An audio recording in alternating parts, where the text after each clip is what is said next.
Hello and welcome to this week's episode of In the Therapy Room with your host, Kelly Oliver Dougall.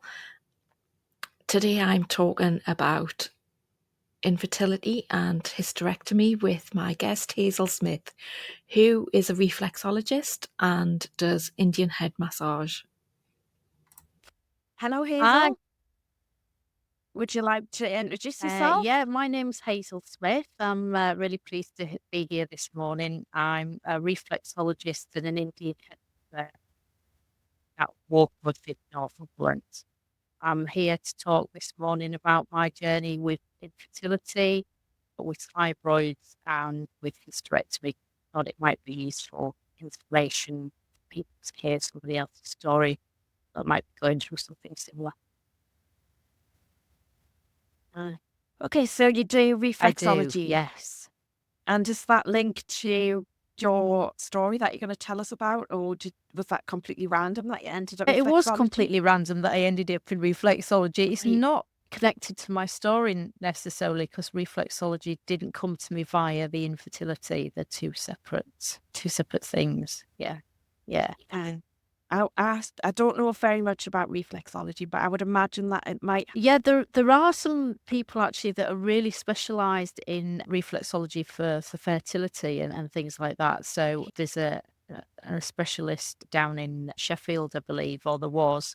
So, and it can be very helpful during pregnancy in the second and third trimester as well. So, and for helping, to induce labour if labour is slow to come on. So, which I have had some experience of with clients previously. So, Oh, yeah. that's interesting. Yeah. Anyway, then, so would you like to talk about what happened to you Yeah, then? so my journey is probably 20 years, I would think, in the making in terms of my story. So I'm 52 now, and I wasn't particularly broody. I wasn't particularly family orientated until I was early 30s. And my then sister-in-law had her second child. She had a little boy. And all of a sudden, my hormones kicked in. I was very broody. So I was married at the time, and my husband and I decided to try for a family. Now, my mum had had me at age 29 and my brother at age 36.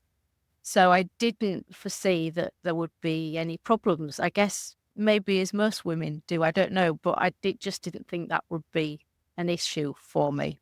But Yeah. yes, it was, as it turned out. So, yeah. Okay.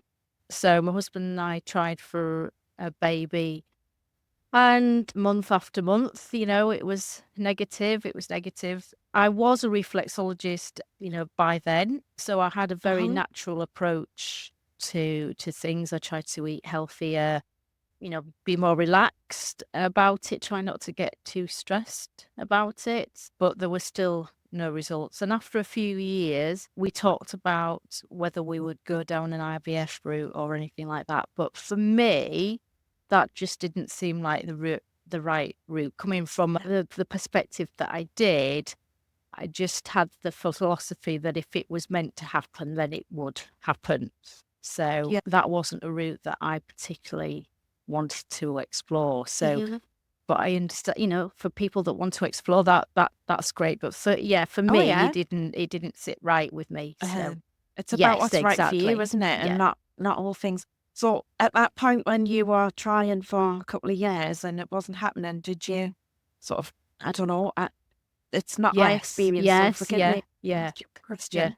But did you sort of go to the doctors and say, like, can I have some tests? Yeah, or what's yeah. it like? After, I don't know, it was maybe 3-4 years we were trying to decide what to do, and I was very much that I didn't want particularly invasive testing. I didn't want to go down that IVF route and kind of mess around with my hormones and things. Right. But I did go and have my tubes checked. I can't remember the name of the procedure, but they put in a dye into your system to see if your tubes are blocked or not. And that was inconclusive. So they offered for me to have a laparoscopy where they put a camera in through your belly button and just they can check out and see what's going on with your system. So I opted to have that. I thought, well, that's pretty, non-invasive, I'll go for that. So I did, and that's when I found that I had a fibroid the size of a tennis ball in, my uterus. I think it was in the lining. It wasn't actually inside. It was in the lining or outside of the uterus. So, but That's quite a big, yes. So that was quite a size. shock. The first thing that I asked the consultant who'd found it was, is there anything I can do to help this? Anything that because I was very much into helping myself and doing what I could on that journey. I said, can I make changes to diet? And there was no information forthcoming. It's just, that's how it is. No. Yeah. And they said to me, I said, does it affect my fertility? And again, no information really forthcoming, very inconclusive. They said to me, if we can remove it, we can remove the fibroid, but there's a 25% chance of hysterectomy because it's a large fibroid. And at that time, age 36, I think I was then, it was like, I don't want that risk. It was too big a risk for me. So that kind of closed off that option. So. Right. So that's like quite a big thing to happen for someone who's trying to have children, and then you find out that you can't have them. Yes.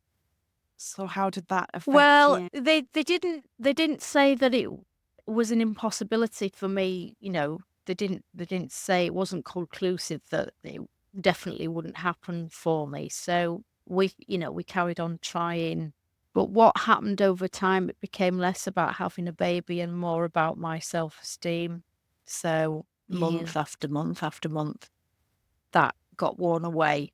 Right. And looking back on it now, I reckon I was in a pretty dark space of depression, but I was carrying on as normal. I had a full-time job, a house to run, doing what I did, carrying on, just carrying on as you tend to do, trying to make the best of things. But under the surface, things were really starting to kind of break down, I suppose, in terms of my mental health. That was a really tough time for me.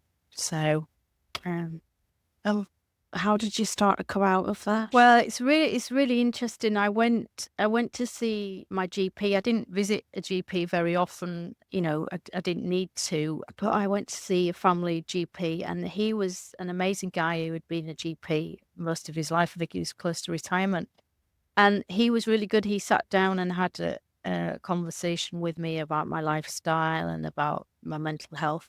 He was really clever because he said to me, he didn't use the word depression with me. He said, I wasn't sleeping very well at the time. And he said, I can put you on tablets, put you on sleeping tablets.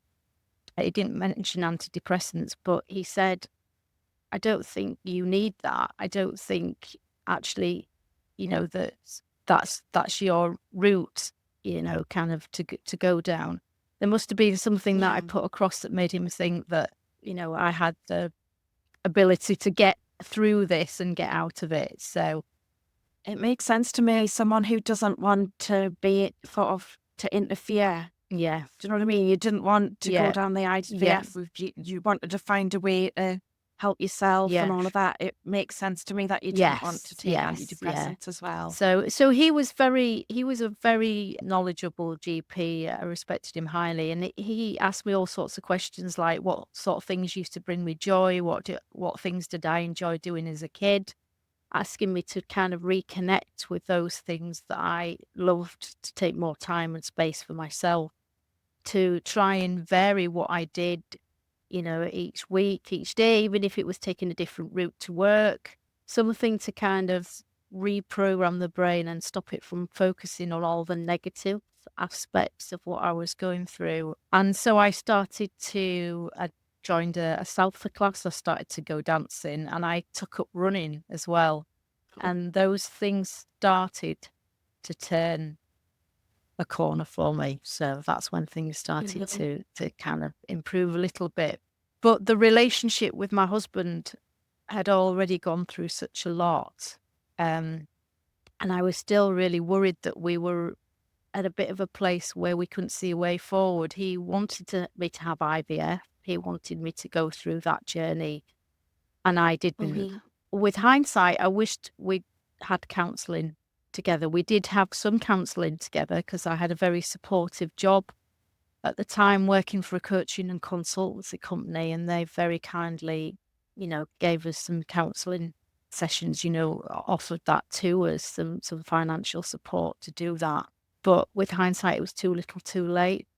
And I chose to leave that relationship after 22 years, which was a tough decision a huge decision to make, but I couldn't see a way out of the dilemma. And I was frightened that my mental health would maybe end up going off a cliff, metaphorically speaking, and I didn't want that. So my dad, who was no longer with us, he was bipolar. So I saw, sort of the sharp end of some mental health issues. And I guess I was worried, what if I end up, into a place that I can't get out of? So my mental health became a priority over the marriage. So, right, okay. And so did ending the marriage improve your mental health, or did it make it worse? Well, initially it was such a change, but I think when I left that it actually was like a release to me. It made me realize how tough it had become and how my self-esteem had really suffered. And I was, I was with a very loving husband. We still loved each other. I just couldn't see a way to make it better. So I felt that I had to change something, and that change had to be quite drastic. So when I made that change, it was really, really tough for him, but almost liberating for me. Yeah. Yeah. Yeah, I think the statistics show that more women instigate divorces than men do. I think that's an interesting thing to think about. And it's I don't know whether I would do anything different, if I had to go through it again, But, we still keep in touch. We still message each other at Christmas and birthdays and things like that, But it was a very difficult time, especially to see him struggle. And I was going to say it's really quite unusual to have a relationship end and then you stay on good terms. Although I have come across other people who have managed to do that. But it sounds like that would be a tricky situation to navigate. It was. It took quite a long time to kind of go through that transition stage, and we had a house to sell together and things like that. So it took about 18 months, in total to kind of transition out of that. And I had support from some great friends, which was really helpful. And I'd done some counselling skills actually myself, and working for a coaching and consultancy company, they were really, really supportive as well. So, my work colleagues knew what was going on, and that made a huge difference. It did make a huge difference. That's good when you've got support around you. It makes a massive difference. Yeah. So what happened after that then? So you got divorced and you're facing endings. A lot of people think, endings are negative, but they actually open the door for new beginnings. Yes. So what was the new beginning that happened? So that after was the end? 2000, back end of 2011. The marriage ended. So I carried on with my running. I went from being a non-runner to sort of within a year running a marathon. So, which was a fantastic experience. And actually the running became great therapy for me. And I made a fantastic friend, really supportive friend through the running. And the running group was a great supportive place to be with some amazing people. It was a grassroots running club that specialises in taking people from absolute beginner, never run before, which was me, to wherever they wanted to take it. So I maintain that I kind of ran out my past life and ran in my new life. And I think the running was just so pivotal in all of that. So, yeah, that's a lovely metaphor. Yeah. You can see it, can't you? Yeah. Uh-huh. And what about the rest of your life? How did that sort of well, move I on? spent nearly 3 years, 2.5 years lodging with friends, a couple of different friends, renting rooms off them. And that was really good for me because it got me in the company of people, which I didn't always want, but it got me in the company of people and support through that, which was great. One of whom was a fellow reflexologist, so that was great. So we were able to swap treatments whenever we wanted, which was That yeah, sounds which like was bliss. fabulous. It's really lovely and relaxing. So, so that was great. I did go into another relationship, another couple of relationships, which didn't pan out. But it was still lovely to be connected with other people and not be in a relationship that was focused on trying for a family and infertility ultimately. So, Yeah. and then a while later, I bought my own house. Once I was sold and gone through and I was ready, which was great. Sounds very like fresh start, Yes. new house. So moved Uh-huh. house, and then a couple of months later, I met Neil, who I then went on to marry. So, and we've been together for 10 years. So, yeah, on the Yeah, that's relationship lovely. stakes, it all worked out, really Yeah. well. Yeah. Some tough Mhm. times, but definitely there was light at the end of the tunnel, and life is very different for Yeah. me now. But yeah, a lot of good stuff in there. A lot of good stuff in there. Yeah. So probably not what you envisaged happening in your life. No, and I came from a family that didn't have a history of divorce or anything. So, I was the first person in the family to have got divorced and stuff. And I never thought that would be my path. Not that anybody ever thinks that it is going to be, but I never thought that was going to be my path. But you never know how things are going to work out. Yeah. So if you had to do it all again, is there anything that you would do differently? Or I think I would have sought some counselling actually with my husband, at the time earlier to see whether with a third party there was a different way round our dilemma, and to really dig deep into what was going on, and to help me with my self-esteem, because I think that ultimately was the casualty in all of that journey. So yeah. I think when you're in the middle of something, it's like you just go through and do the best you can. Yes. And with hindsight, you usually do see it as like, oh, why did I not think of that? But you don't think of it until afterwards, do you? Yeah. So I moved up to Northumberland nearly 5 years ago with my husband Neil, and Where did you live? well, I lived in Hull. I lived in Hull before, so I was from East Yorkshire. So, and we moved up here for the people and the beaches, and neither of which have disappointed, either of us. So, and a good new start, new relationship, but I still had the fibroid problem, and that became more and more evident as I got more and more into my 40s. So, yeah. All right. What's caused more problems? Yes. So I'd always had heavy periods, from being young. They'd always been quite problematic. I was fortunate with the fibroids; it didn't have any pain actually, which might be quite unusual. I think sometimes there could be a lot of pain, but the fibroid was still there. Later on, I found when I was having real problems with periods that there was more than one. There was a lot there. There was a lot growing inside. So that became more and more of an issue for me.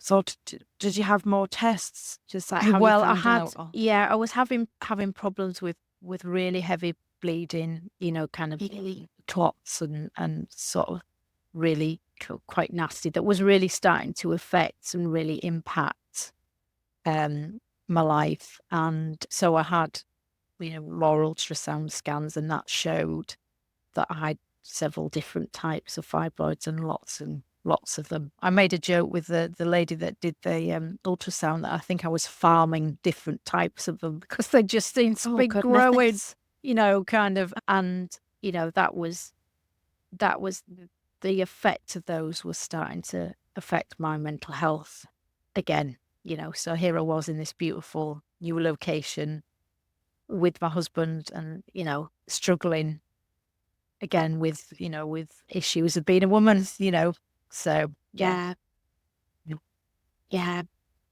I think I'm starting to realise that they just don't know enough about women's not mental health, but physical health and our reproductive systems and just everything about being a woman. Yeah, I think there may be experts out there, but I don't think they're mainstream enough or got enough coverage for people to be able to find them. So, and certainly when eventually I signed up to have a hysterectomy because it seemed like the only option after a really bad time, there was, the actual operation and the physical side of things went really, really well, and I can't fault any of the involvement. But mentally, there didn't seem to be any support of, well, you're going to have your womb removed. We should offer you counselling or some mental health support of some description. There was nothing.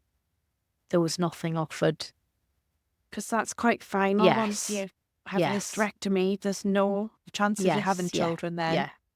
And that must have been quite difficult. Yes, I kind of thought that it would be, but by the time I had my hysterectomy, so I was 49, so that boded sales, and in my head, I knew that. So actually, conversely, having the hysterectomy and then not having the problems associated with the really heavy bleeding and the fibroid, that was liberating actually to have that done. But so a bit of a relief. It was a relief. But there's so little information out there, or I could find so little information out there about the kind of mental health effect of actually, kind of what you go through and what you've been through. It was a real journey to get there. Definitely. And the hysterectomy was kind of the final stage. Really, it took away all the struggles and the suffering,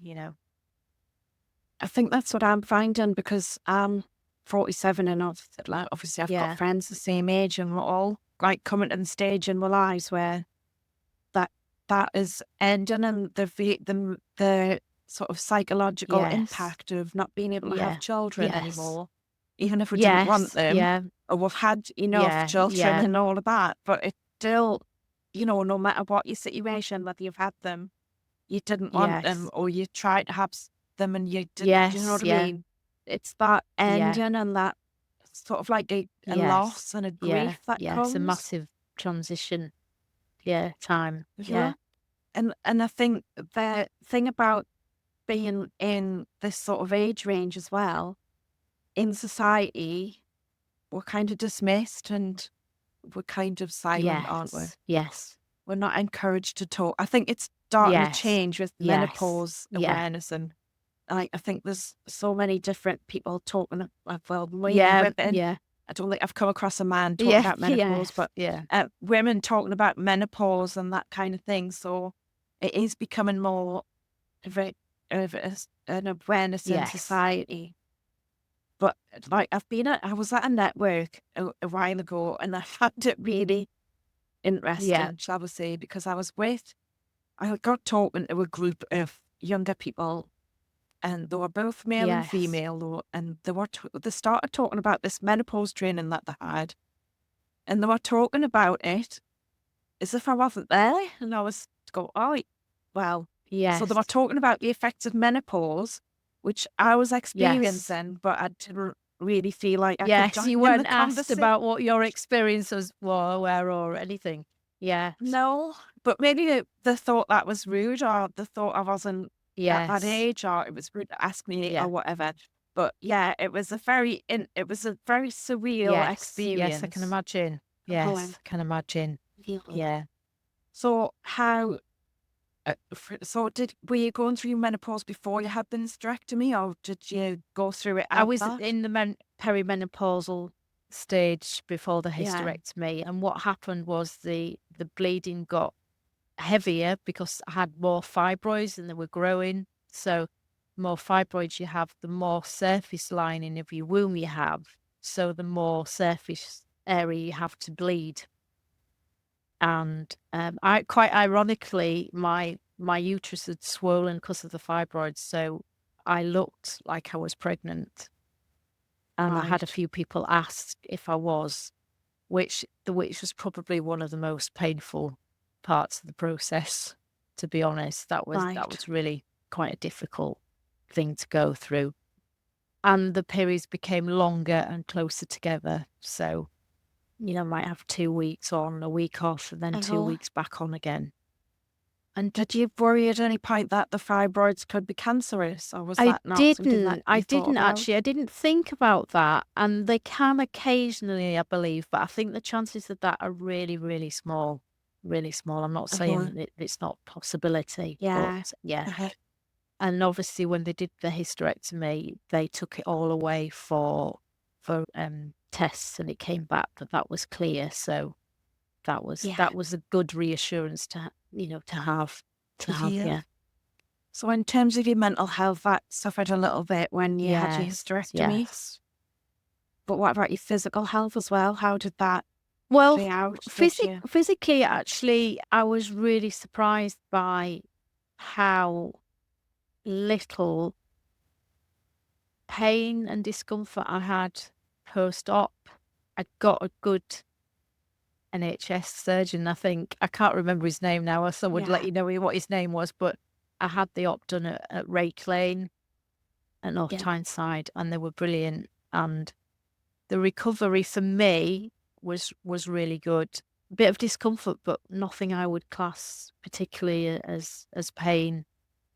So the recovery for me has been really good. I haven't gone back to running, ironically, because I got to the stage where I stopped running because of the bleeding, and it was just just logistical. It's too challenging to think about that. So, and I didn't have the energy capacity to do that either.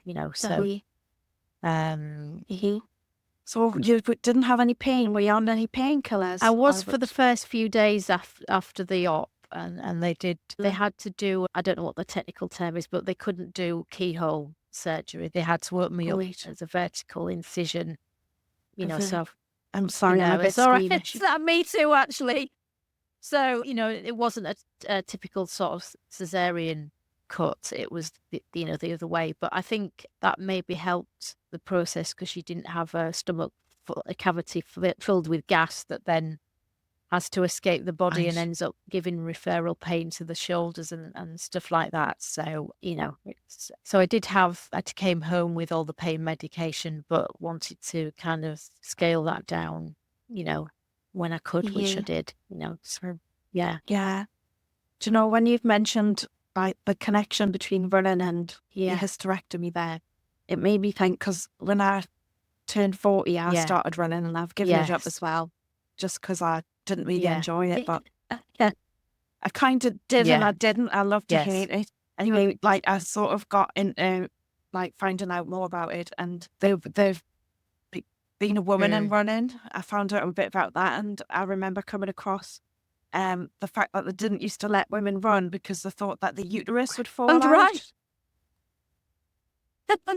Yeah. So women really had to fight to get that right, to run in races and all of that. But that's one of the things. And I joked one day, I'd been for a run, and I was like, that mindset thing that you have to really overcome to go running and overcome. Well, I really struggled with my mindset. And one day I was just like, I feel like my uterus is going to fall out. I was only half joking, but yeah. Really interesting link there. Yeah. So you had some, you recovered quite well then from your hysterectomy. Yeah. Because it's quite a big operation, isn't it? A big operation. I mean, the one thing I will kind of touch on, although I don't want to kind of go into any detail about it, but one of the things that I hadn't put 2 and 2 together and made 4 on was that when you haven't got a uterus, your body's response, your body's sexual response is very different. Right. If you don't have the mechanics I didn't know that. for contractions, kind of Right. And you know, the medical profession don't tell you this. There's no information out there to say. So it's too Yeah, embarrassing. to say you know, your sex life will be, you know, mechanically different, you know, with no uterus, you know. So that's not something I'd ever heard of before. Yeah. I wouldn't have thought of that. You know, that's really interesting. I think there's still a taboo about female sexuality, isn't there? Yeah. And that's maybe been the hardest thing to kind of come to terms with. Actually, more to do with an anger of that not being an automatic thing that people would tell you in the run up to an operation. You know, I think those things should be standard procedure. You know, this is the good things that may happen as a result of the operation, but these are the things you also need to get your head round, you know, and maybe to have support for women that you need the psychological support around that, you know. I was going to say, do they know? They must know. They must know. And maybe there is some stuff out there, and maybe I didn't ask the question because I didn't know it was a question to ask. But why would you? You know. So, you know, it would be nice to see that this was automatically off, that there was support and it was automatically offered. So, but how was it that you had some experience that made you seek out the information? How did you come across that? No, it was just through lived, you know, experience post op, but it's, you know. And you went, what the hell's going on? I need to find out more. And then suddenly realise, oh, you know, kind of, obviously uterus plays a big part in your sexual response, you know, and probably your cervix too, because that was taken. I kept my ovaries, but you know, so they took out your womb and your cervix, but kept my ovaries. I wanted to keep those, so because I didn't want to go into what's known as a surgical menopause when I woke up, because if they take your ovaries as well, then you've got the hysterectomy and then you've got an automatic surgical menopause. Whereas I want, so that's that affects your hormones. So whereas I wanted the ovaries to gradually, you know, kind of tailor off. Yeah. Right. So that would be less severe. Yes. For you. Yeah. Less severe symptoms. Yeah. I've found that I'm on about 5 different supplements now. Like hot sweats, itchy skin. Just at one point, I felt like tearing my skin off. It was just so bad. And now I take about 5 supplements, and I know if I stop taking them for a few weeks, it just all comes back. Yeah. So I think they are working. That's good to hear. So, did you manage to find some supplements to help you, or did you manage to do it out? At the moment, I'm not on anything. I do take vitamin C and vitamin D and B12 in the high, you know, quite high doses during the winter, but I don't profess to be, you know, kind of a guru on supplements. So no, I'm not either. Just I see something and go, oh, that helps that. I'm going to try that. I can't take tablets because it makes me gag, and some of them are massive, the like vitamins you get. So all of them have to be gummies and it's like eating sweets. So I have them every morning now. Yeah. So it's like taking sweets. Sure. But so that was good then. So you managed to get through your menopause, and that sort of thing after your hysterectomy, you managed to go through that. Well, it's strange because now I don't have periods. It's like I don't know where my hormone levels are in all that. I just know that at the moment, most of the time I'm okay compared to what I've been through with my hormones.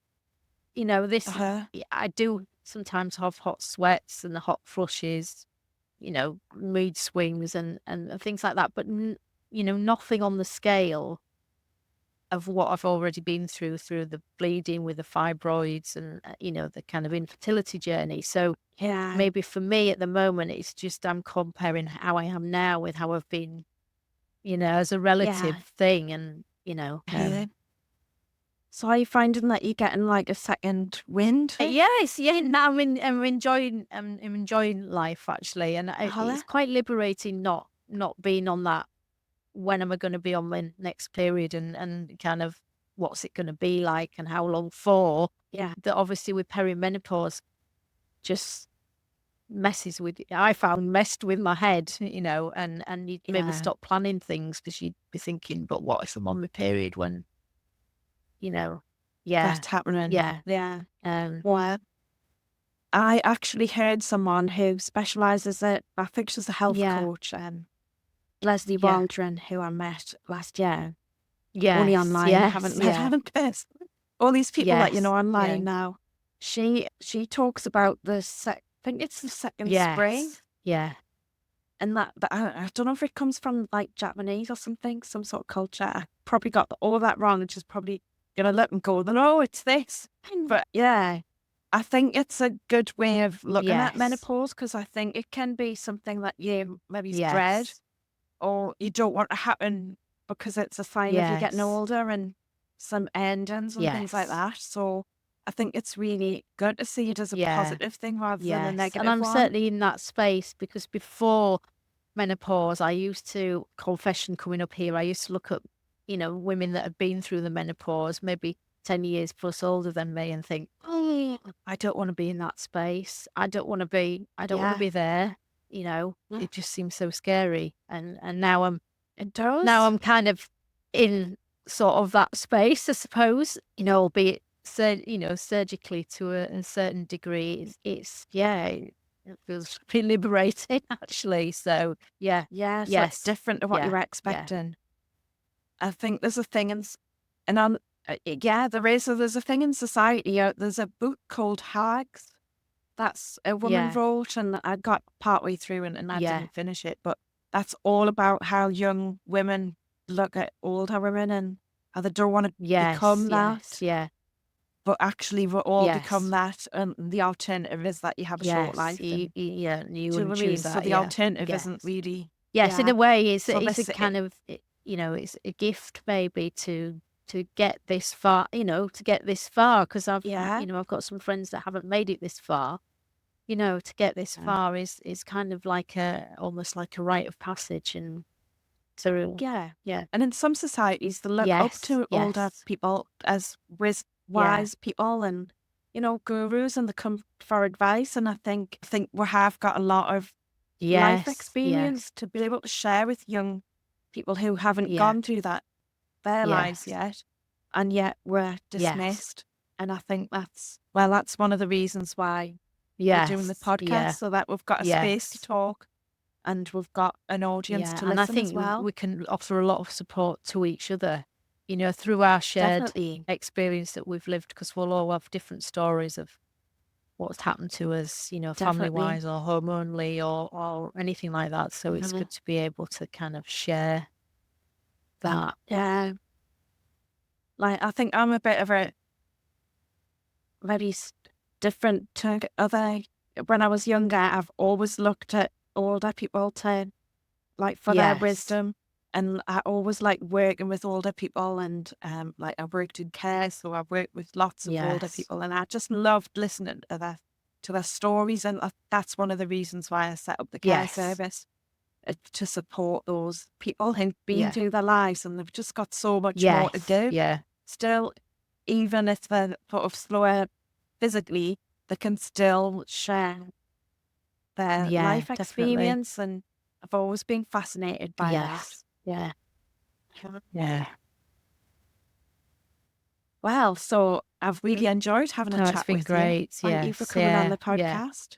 You're welcome. And so, is there anywhere that you would like people to come and find you online? I am online with my business, but I'm happy to connect with people either from business perspective, or if they want to touch base with me, if something I've said resonates with them, that's fine. So I've got a website which is headandsoul.com. That's soul as in soul of your foot, and spell AND. I'll make sure that's correct. So I'll put captions on, and I'll make sure and that's I'm on correct Facebook as Head and Soul as well. So I should be able to find me through that. Yeah. So you can get some more followers via reflexology. That would be lovely. Yes. Lovely. Thank you very much for you're welcome. coming on.